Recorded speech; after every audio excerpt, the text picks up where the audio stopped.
Greetings, all. Reflecting on last week's conversation about your experiences being a user of services, both positive and negative experiences. This was a very rich conversation, and I appreciate your generosity in sharing your own lived experience. These stories are so powerful, such good educators, and very helpful to one another. Each of you described in your own way, using either negative or positive examples of your own lived experience with helpers, using those examples as personal reference to inform your work now and in the future with your clients. And you did a wonderful job of that. Jamie points out that self-care is critical, the alternative being burnout with negative consequences for clients. And as Tasha points out, when people are coming to you for help, they're often stressed over the situation to begin with. People do not come to us for help on their best day. And when people are suffering, they are hyper aware and hyper vigilant about the way that they are being treated by helpers. It's very difficult, as some of you described, to ask for help and to put yourself in that vulnerable position.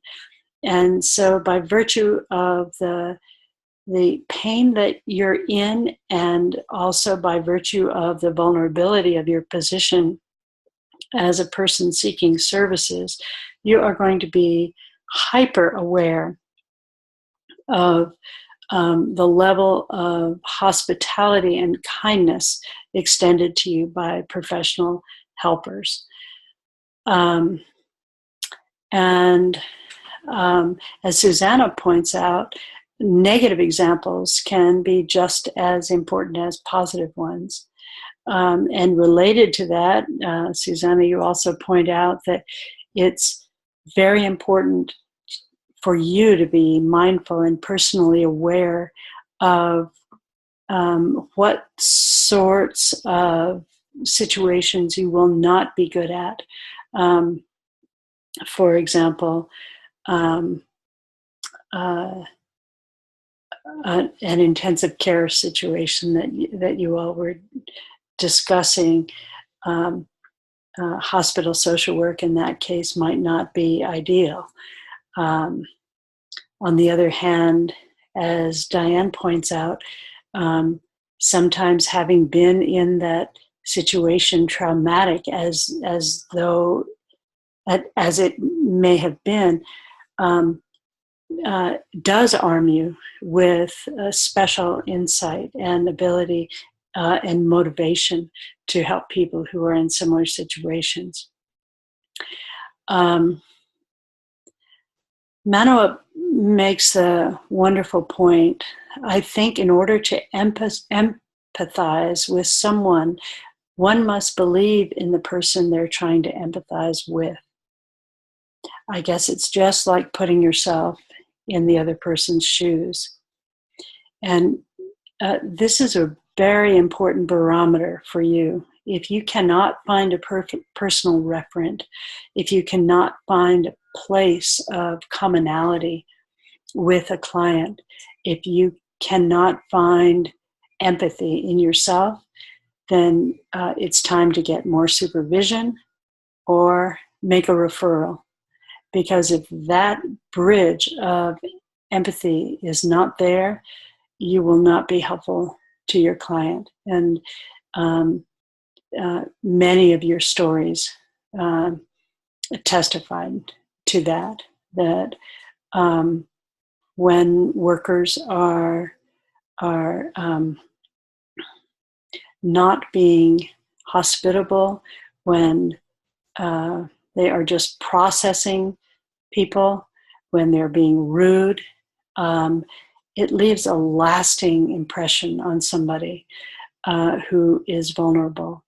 The experiences that you have when you're at your most vulnerable do leave lasting impressions. And so it's very important for each social worker to be very cognizant of his or her own limitations, and to be very careful not to practice outside of those limitations. Sometimes you will run into your own fears and prejudices, and you can work those out in the context of supervision.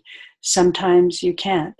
And in that case, you're not the person to work with the client. As your discussion demonstrates, personal reference, both positive and negative, are very useful in building empathic connections with clients.